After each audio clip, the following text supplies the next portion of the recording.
He was in a convoy. The vehicle got hit by an RPG and it blew him up. And it pierced the bar armour and blew him up inside. Robbie Laws. That was your mate? Yeah. That's a massive reality to take, isn't it? Tried to end my life a few times. I've been sectioned 3 times under the Mental Health Act, and I got to a stage where I didn't want to be here anymore. So that's when I got diagnosed with complex PTSD. My mum said one night, came into my room, and I was in the midst of a psychosis break, and I was talking to Robbie. I bet I've caused my mum PTSD from the things that she's gone through and seen.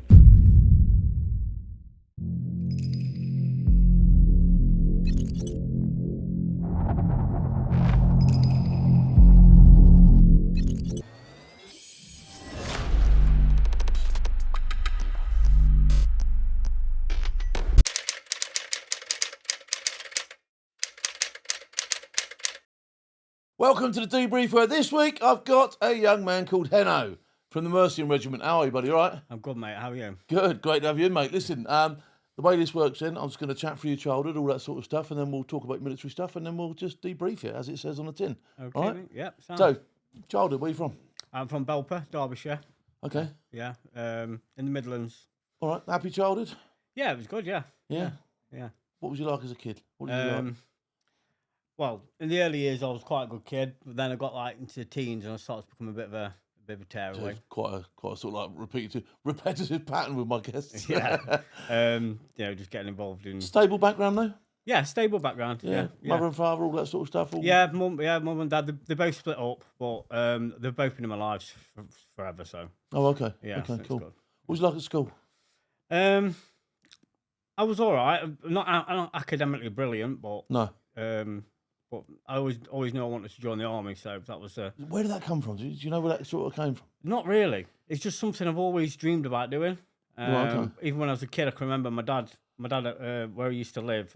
He had like a field on the back of in the back of his house, and he used to lay there at night dreaming about being out on patrol and stuff like that. Yeah. So, any of your family in the military or anything like that? No, none of my cadets. family. Do anything like cadets or anything? No, not at all. Really? To be fair, I think. In honesty, I think my uncle was in the army, but we never really spoke about it. Right, okay. But that's the yeah, that was a generation that didn't really. Yeah. I think it was Ireland he did, Northern Ireland. So he didn't really talk to me much about it. To be fair. No, do you know who he was with or anything like that? I think it was Royal Welsh. Oh, okay. All right. I think so. So, when did you first start thinking, I am going to join the army? You know, was that? Well, when I got to I think it was about 18.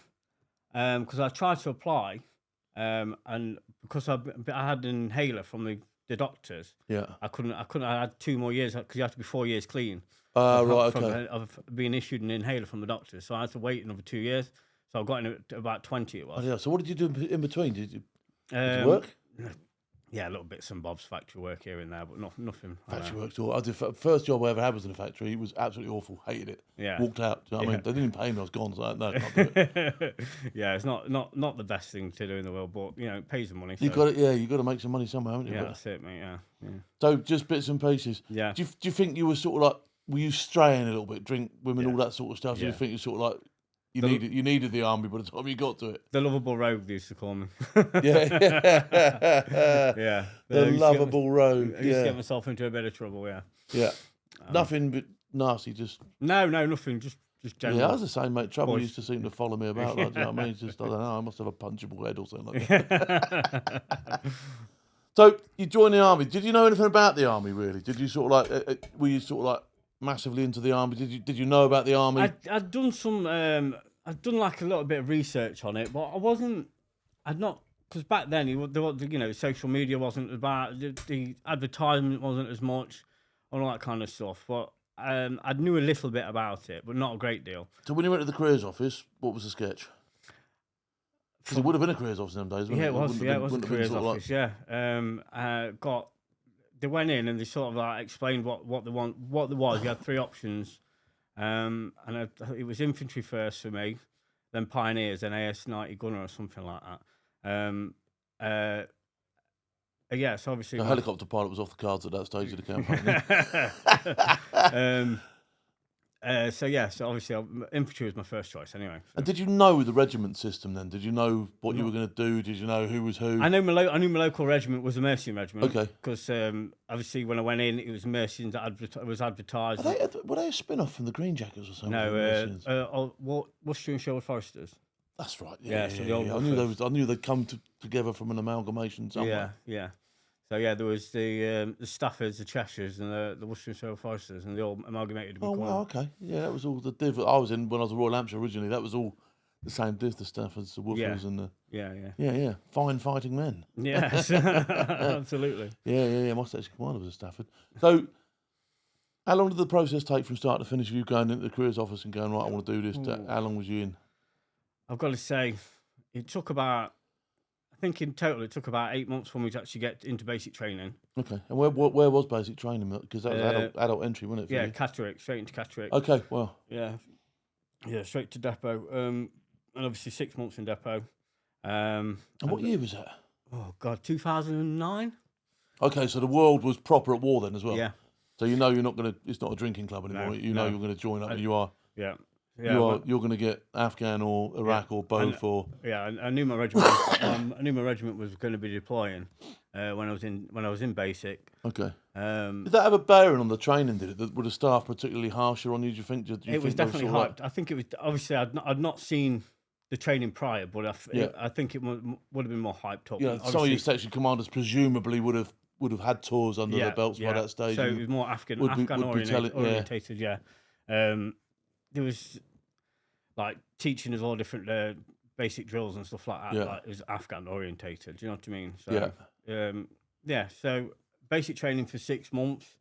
Then went to battalion, and basically pretty much pre-deployment training straight away. Okay, so straight in. Yeah, straight in. I suppose that's not a bad time to join, because I spoke to lads on here and lasses actually who've joined their respective units at a time when they've just come back off a tour. Yeah. And you proper are crowbag then, aren't you? Yeah, definitely. You're a proper crowbag then. Yeah. So pre-deployment training, the focus really is on getting the job done, as opposed to who's this crow. It's like, right, let's get the manpower together and get out the door. Yeah, it was all focused on like bombering and stuff like that. So op bomber, with old Valen and all that kind of stuff. Yeah. So we did a lot of training around that, because IEDs was like, it was the height of IEDs in Afghan at that point. Yeah, huge, wasn't it? Yeah. Roadsides, patrols, everyone was getting it, wasn't it? It was a horrendous time. Yeah.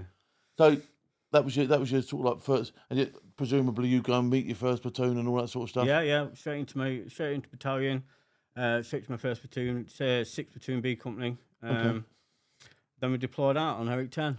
Okay, and how was it? Was it a lively tour? Yeah, it was quite lively. It was in a place called PB Masood to begin with. Yeah. Then we got pulled off the ground back to Bastion. Then we did like a brief on the Operation Panther's Claw. Then we deployed out on the ground for that. Can you tell us about Panther's Claw? Can you tell us what it was? We were just pushing, trying to take ground off the Taliban. Okay. So fighting patrols, advanced to contact. What? Pretty much fighting patrols all the time. Awesome. Yeah. It was quite a tasty tour, really. Quite kinetic. So you're getting plenty of rounds down the range on it at this stage, yeah? Yeah. But I mean, can you talk about the first time you actually sort of like started pulling it for real? It was a strange experience. It's like people talk me through it. People can talk to you. Basically, we was coming across this bung line. We got contacted. Yeah. And that's the first time I ever got into a fire position. Actually, shot off rounds towards the enemy. Yeah. And it was an unreal experience. They talk about it in depot. How it's gonna be, but until you actually do it, you can't really explain obviously yourself, you can't really explain that feeling. Yeah. But yeah, no, just in all, it was quite a hard tour. And do you think that first experience, did you identify where they were, or did you just sort of have a proper squeeze off? No, I mean, you obviously bit of comfort shooting in there. You just sort of know where they're coming from, a general direction, so you're sort of shooting back in that direction type of thing. But it was definitely an experience. Okay, so that was sort of like your first experience on was it Herrick 10? Did you say Herrick it was? 10, yeah. And did you see much? Did you have many experiences like that on that tour? Yeah, there's quite a few. Before, when we was in PB Masood, before we got pulled off the ground to go back to Bastion for the debrief, for the brief, sorry. I was out on a patrol doing like a handover to the US Marines, and we were just showing them the general area, and there was bombing down the alleyway, and a fucking RCID went off in the wall. So my first contact was an RCID. Really? Yeah. Anyone injured? No. Well, I'm deaf in both. Well, deaf in both ears from it. But no serious injuries. Luckily. No. So. It was the first time. Did you have any serious injuries on that tour? Did you? Yeah. We on like the first day of Panther's Claw. One of my mates was with the with CO's attack, and he got the vehicle got hit by an RPG and it blew him up, and it pierced the bar armor and blew him up inside. Robbie Laws. So yeah, there was a few. Did you witness that? Did you? I didn't. I wasn't with him. Casualty as in finished off, or was he? Yeah. Yeah. And that was your mate. Yeah. So pretty tough. Like fairly early on in the tour. Yeah, very early on. That's a massive reality to take in it. I think any tour or even a trip or anything that starts off with something like that is a wakening up. Isn't it? It's a scary thought. Obviously, we didn't know about it until because we took a load of ground and then we pulled back into a harbour area that night, and the boss got us like in a half moon formation. He sort of told us that Robbie was no longer with us, and it was a bit of a reality check. Were you making much of a dent in the Taliban? Were you taking many of them out? In all honesty, I don't really know. It just felt like we were just taking ground and then getting it back. So were you taking ground, but you literally they're sort of like they're either pushing back or do you know what I mean? You're not clearing trenches, as it were. Do you know what I mean? You're not afterwards going down and opening their pockets and all that sort of stuff. No. Like that, no. Okay, so your first tour. Any standout moments on that tour for you? When Robbie died, it's got to be for me. Right. Okay. And it's got to be like it's had probably the biggest impact on my life. Yeah, I can visibly see you don't like to talk about it. Yeah. To be honest. It was an emotional experience, and it's something that'll live with me forever. You know what I mean? But yeah.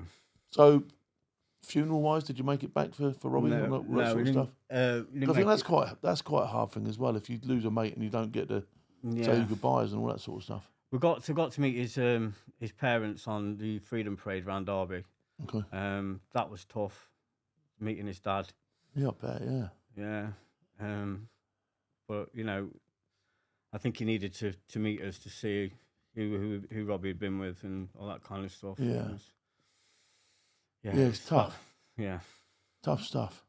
So, back on from there, you get through that tour yourself. You come home. Did you take any other casualties on that tour? Did you? Yeah, we took a few. Took a few casualties. I can't remember the names, if I'm going to be honest with you. Right. Okay. But for all intents and purposes, you were a young man on your first tour. You must a lot of it's a blur, Phil. You know what I mean? I can imagine. I can absolutely imagine. Honestly, my first trip ever was a trip to Kenya. Yeah. And I can remember just not even understanding what I was doing properly. Do you know what I mean? And then, very much, do you know what I mean? People getting, and I'm just thinking, I'm just getting screamed at all the time because I'm just crowbag. Like, do you know what I mean? I was sort of like, it was.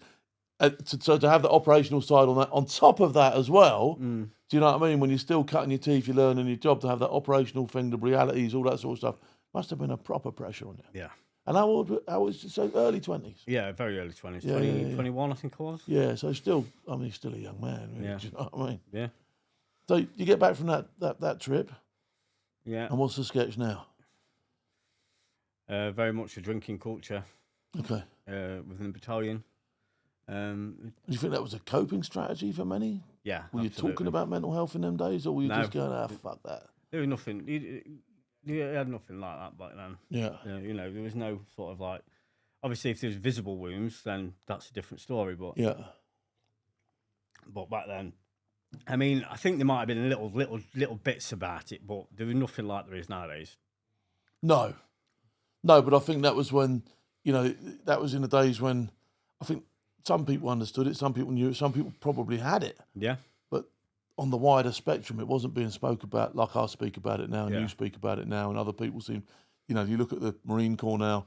You know, the Royal Marines have taken it extremely seriously. The Army are now taking it a lot more seriously than what they did. Do you know what I mean? I think it's, you know. So tell me a little bit about, you know, when you got back, about this drinking culture. Were you out all the time? Well, by this point, I was married and I had a kid. Oh, okay. She lived on camp with me. We had a pad house. So there was a lot of drinking within the battalion, within camp. But, you know, the boys were going out and stuff like that. But I wasn't tending to going out. I wasn't going outside the wire because obviously I had the wife there. Yeah, So yeah. just a lot of block parties and, you know. Yeah, see, that's quite. I've never done that sort of stuff. Do you know what I mean? I don't like drinking at home. I don't like having a drink in my house. Yeah. Massive drinker. I have been in the day, not so much now, but in the day, massive drinker. But it was always downtown. Do you know what I mean?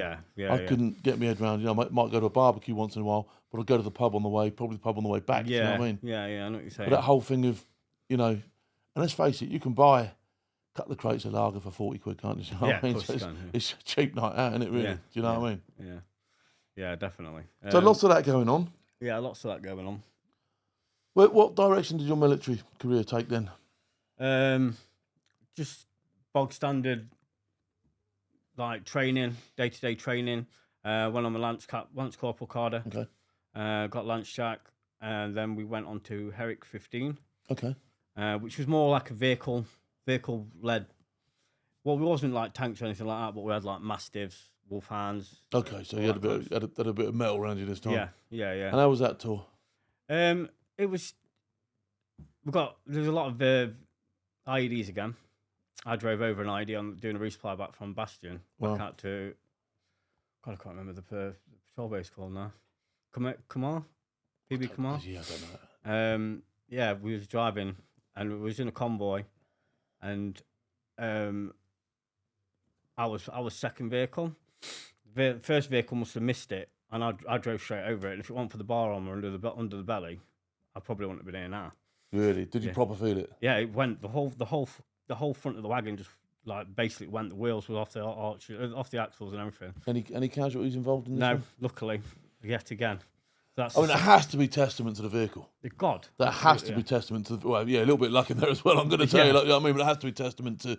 You know, you heard a lot about we were under-equipped, under-prepared, and all that sort of stuff. But vehicles like that were saving lives, weren't they? Yeah, God, yeah. Absolutely. I don't think you can deny that. You know, all right, yeah, we probably got a few things wrong, and the body armor wasn't right at the start, and all that sort of stuff. But once they got to grips with those vehicles and all that sort of stuff, they were saving lives. They weren't saving every life, but they were saving lives. Yeah, 100%.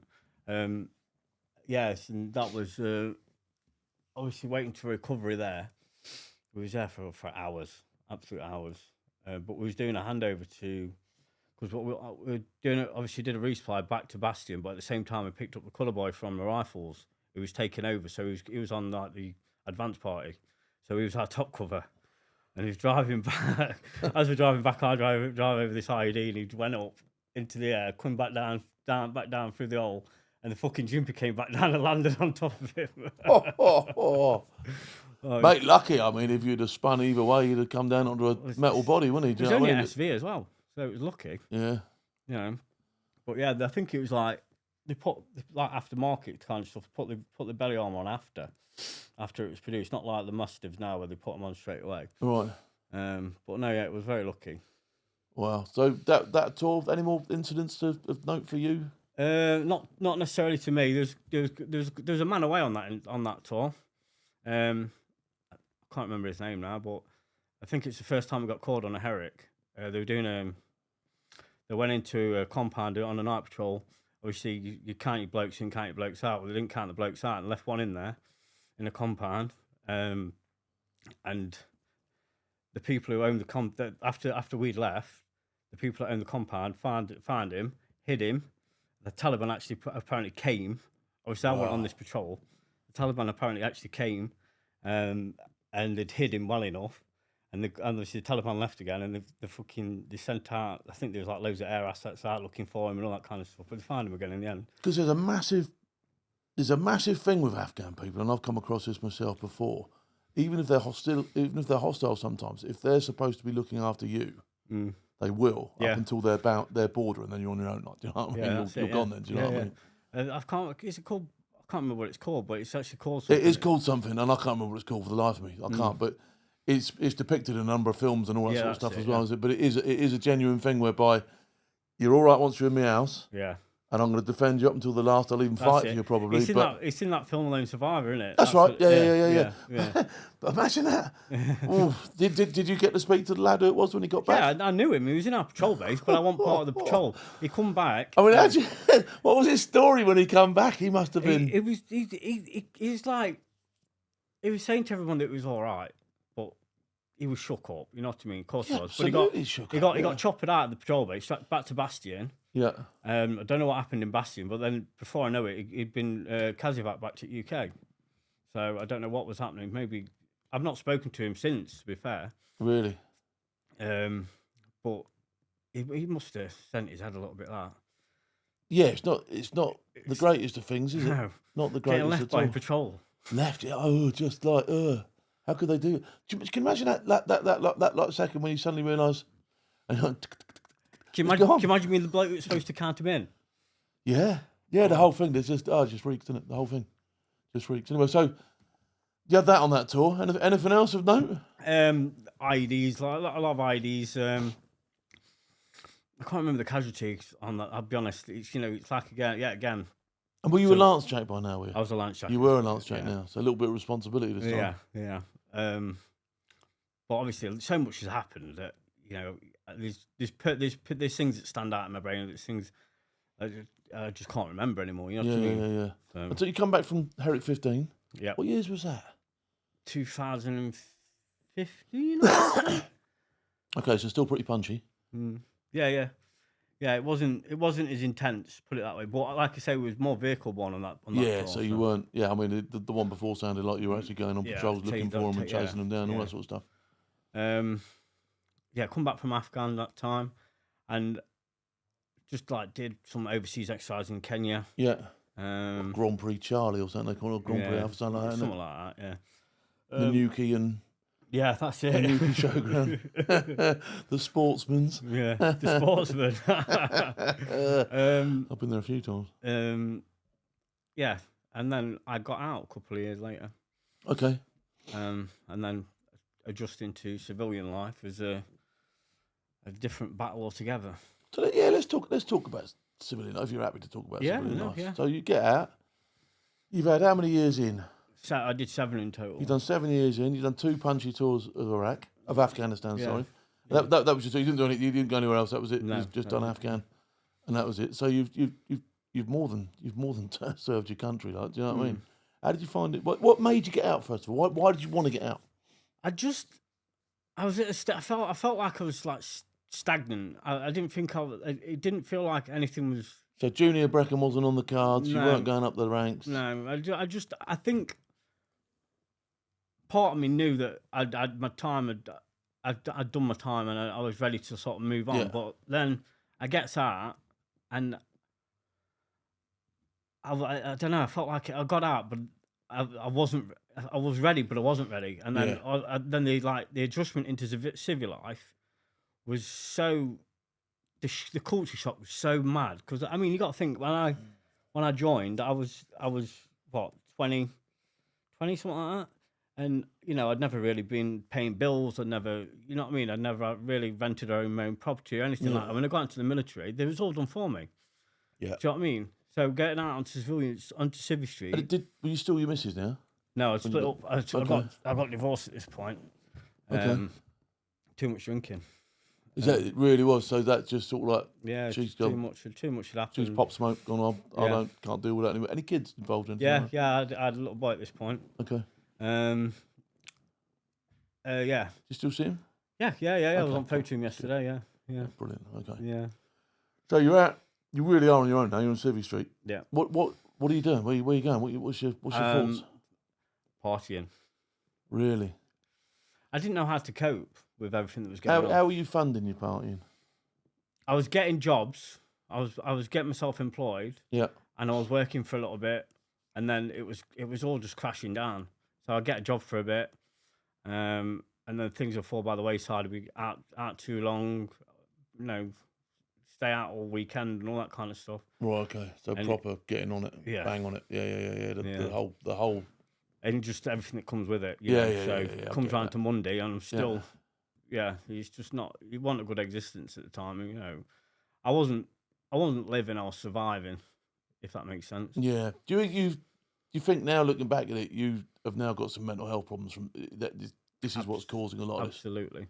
Okay. I mean, I got after a few years of doing that, I've been sectioned 3 times under the Mental Health Act. Okay.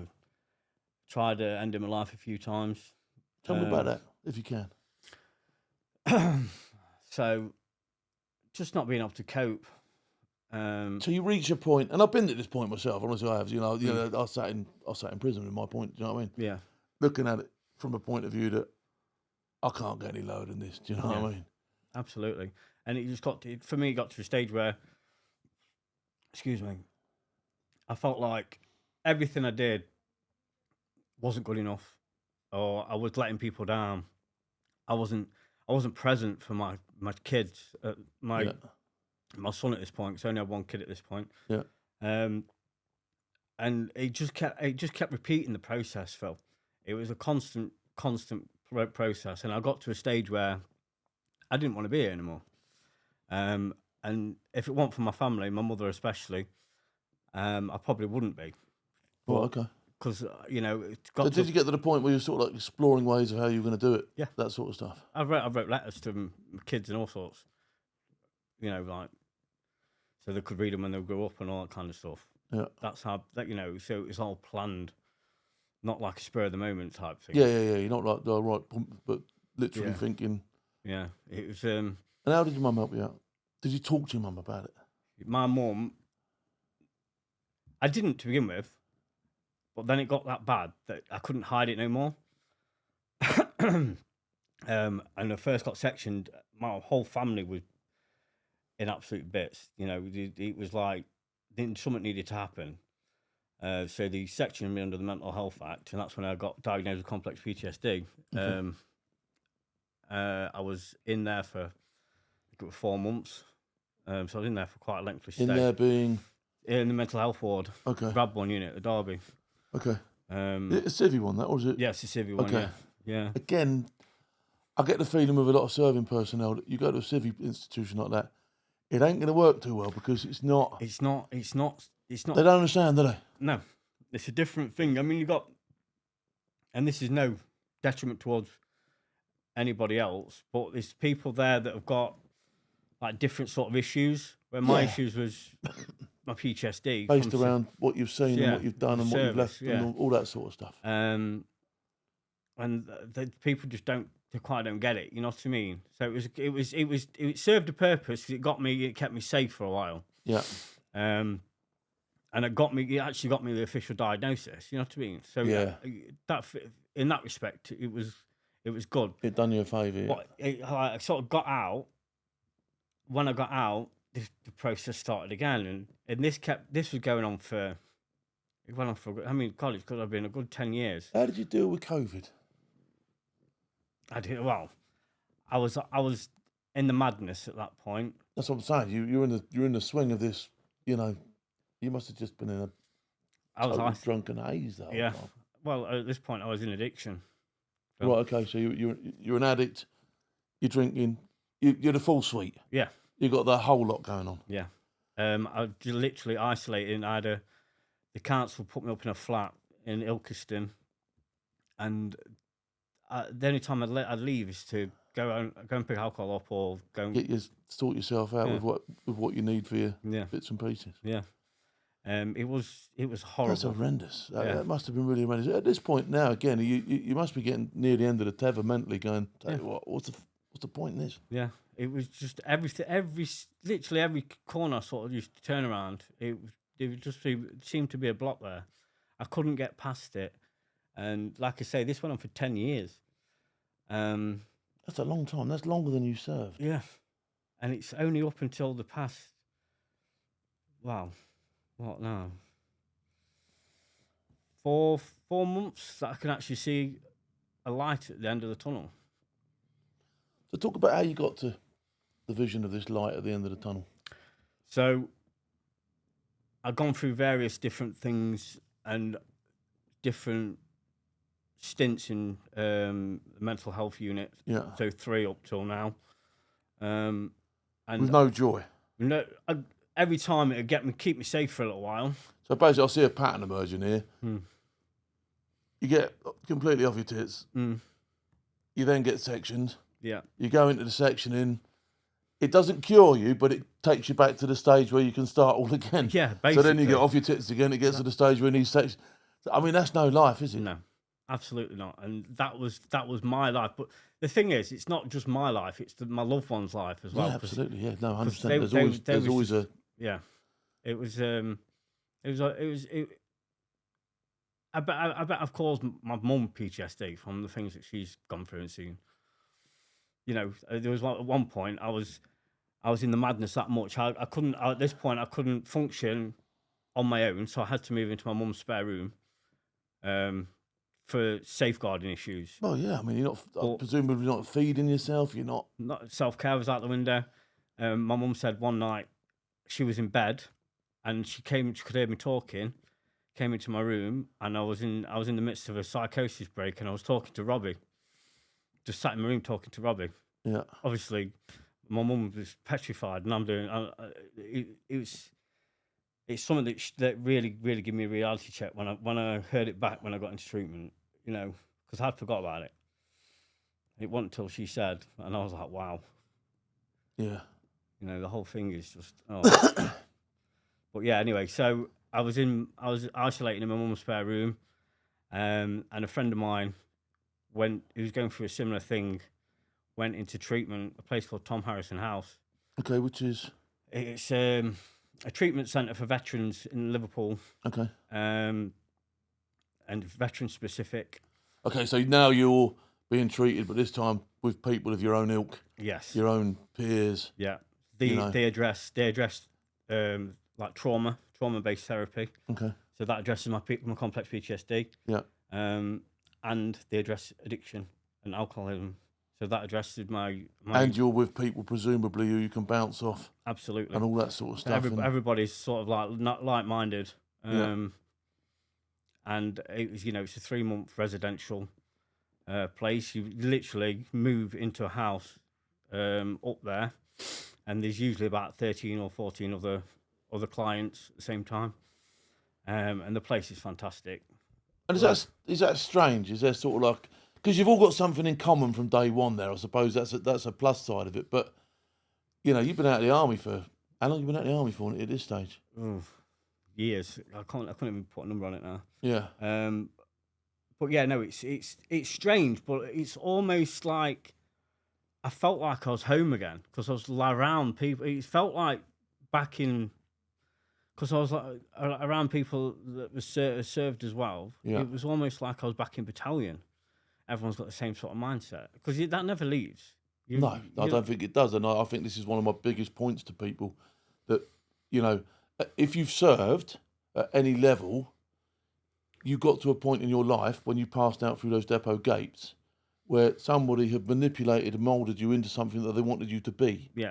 And so that for me means that you are a person who is trainable, who has ambition, who can reach heights, who can be relied upon, and all the good stuff that you learn in your self-disciplines. For whatever reason, that's disappeared in your life. Yeah. But I always believe that there is a way back with that. Do you know what I mean? It's not it's not a lost cause. It's not someone who's repeatedly from day one been an absolute muppet. Do you know what I mean? You're dealing with somebody. Some people, I mean, extremely capable people, rank on their shoulders, and not just proper officer rank and all that sort of stuff. Do you know what I mean? Yeah. So not saying that the other rank isn't proper, but pips and crowns as opposed to stripes and crowns. You know what I mean? Yeah. But I think So.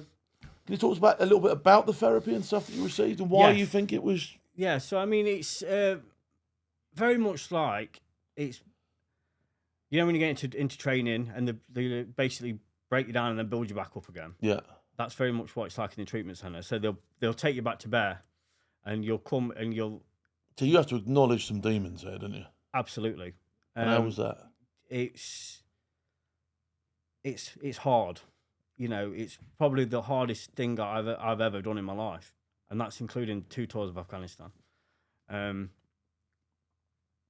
Just going there and admitting for one that I had a problem. Yeah. You know what I mean? That was a big step. One of the hardest things. Yeah. And then obviously it's because it's trauma based as well. There's a lot of stuff in there that I'm talking about that I've not spoke about I've thought about so much throughout my life, but never really spoke about. Bringing all that up again, because it gets worse before it gets better. Yeah. So you have to go through it all again for it to start working. Does that make sense? Yeah. But the therapeutic team are absolutely. But how do they bring that out of you? Do they do it one-on-one? Do you do it in a group? They do it in both settings really, because they have like group settings. So everyone's sat around in a circle, and people will bring stuff that's going on for them. So for me, I have a lot of night terrors, so I'll bring night terrors up, and then people bad dreams, sweats, that sort of stuff. Yeah, screaming out in my sleep, all sorts of stuff. And if that's going on for me, because I think the symptoms, and the reason I'm pushing you on the symptoms is because there'll be potentially people that watch this, who will resonate with this, who will go, Jesus Christ, I do. And at the moment we'll be telling themselves, "Nah, I'm all right." Yeah. Do you know what I mean? Keep drinking, but no. Yeah. Yeah, it's the sweats, the night terrors, the screaming. Sometimes I wake myself up. Sometimes I wouldn't know unless my mum had told me, because she'd heard me through the walls. You know what I mean? Yeah. But them in themselves, they're traumatic in themselves. Yeah.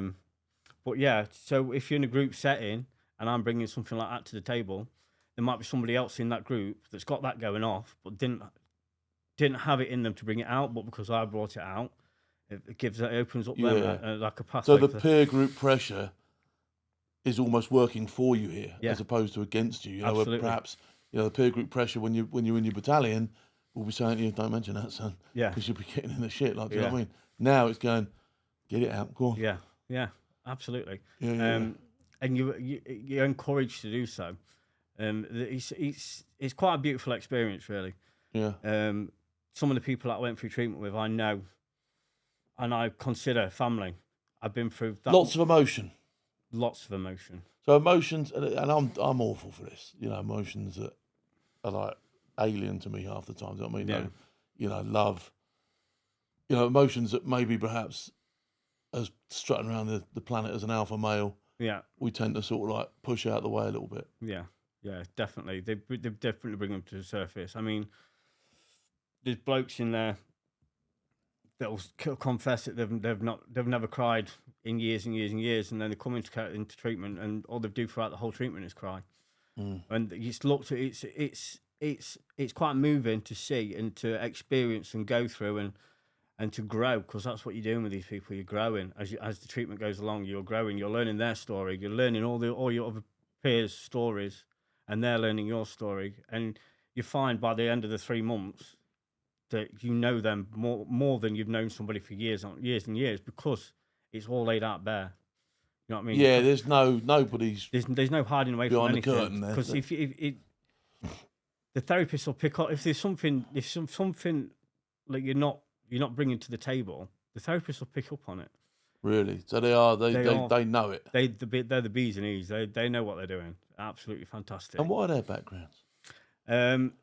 Some of them are civilian. Yeah. A couple of them are forces. Yeah. But all they've done is work with forces. So they've got a lot of experience, trauma based. A lot of them have been through addiction. So no, in fact, all of them have been in addiction. So, okay. So they all come from addiction. They all know that. They know how an addict's brain works. And so concurrent to this, I would imagine that quite a few people that end up there have got other things going on as well. Perhaps bed sores from, wallowing about. Poor teeth.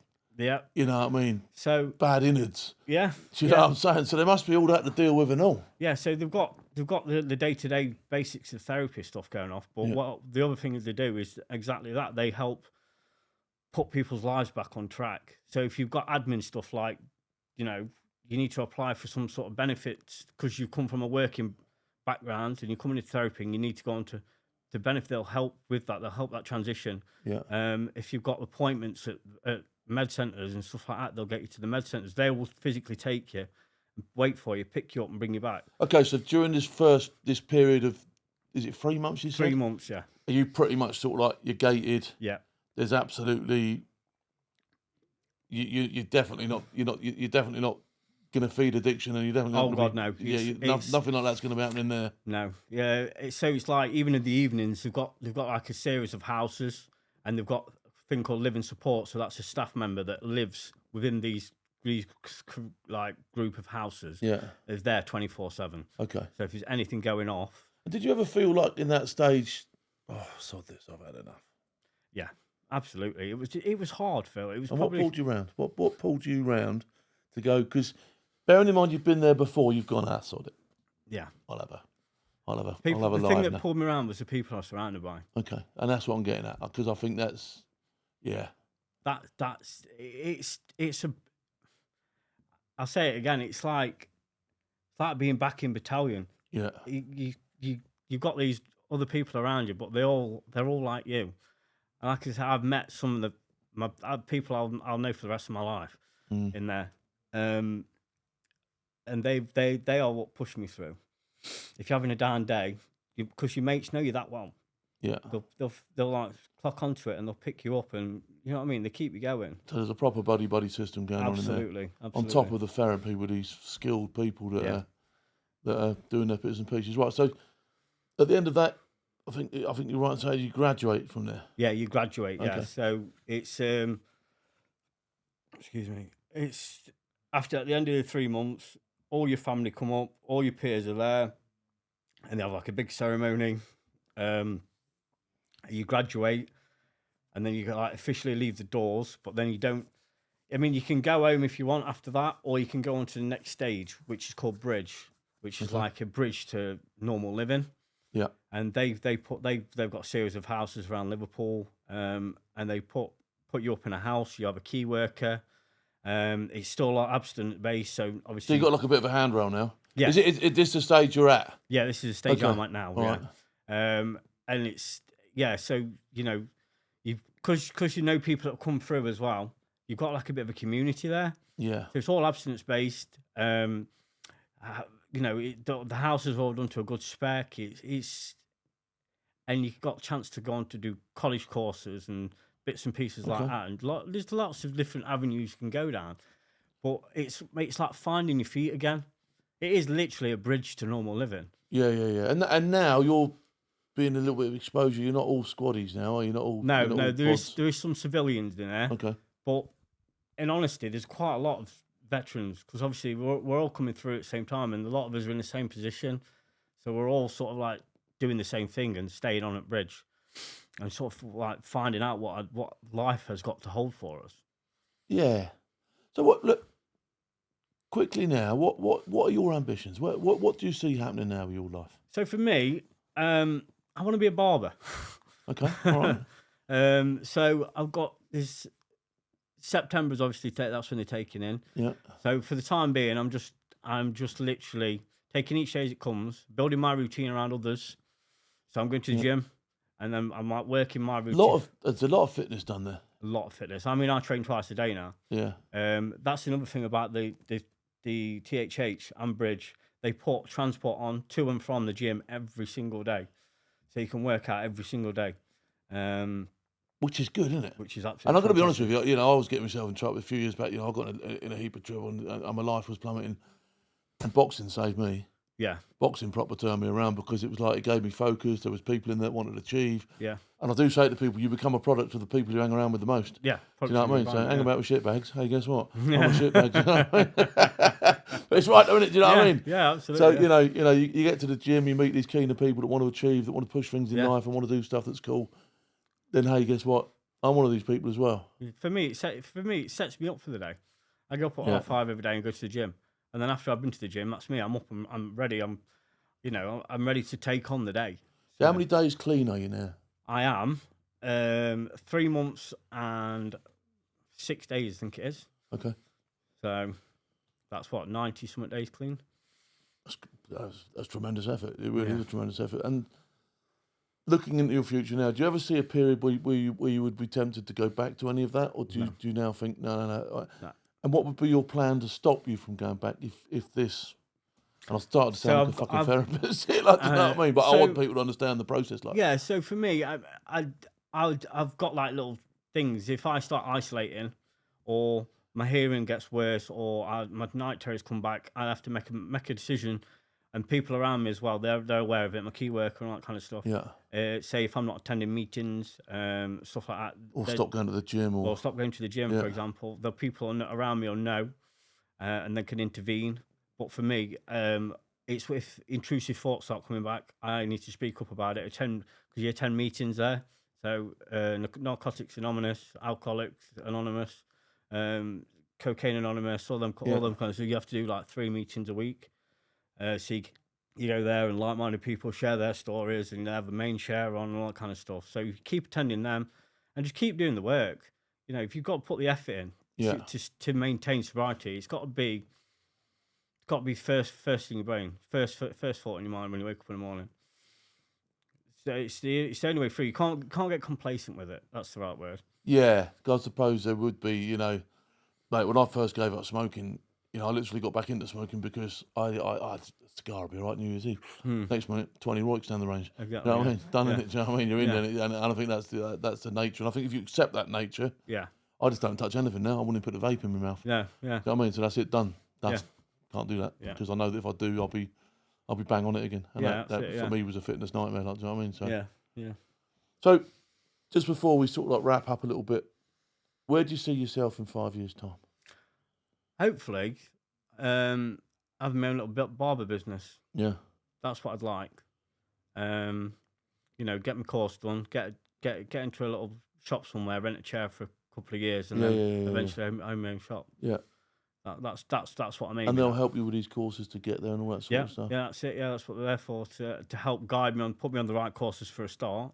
Yeah. And then if I need any funding and stuff like that, then they're going to help. They'll help sort of source the funding. So yeah. All right, listen. I really appreciate your time coming on here. You've opened up with some tremendous stuff. You've been extremely honest with us. I hope you become a friend of the show. I hope you become a friend of me as well. Yeah, absolutely. To be honest, all right. Anything we can do to help promote you, do you know what I mean? Anything we can do to help you get on that road to being a barber or whatever it is you want to do, all right, we will help you unreservedly here.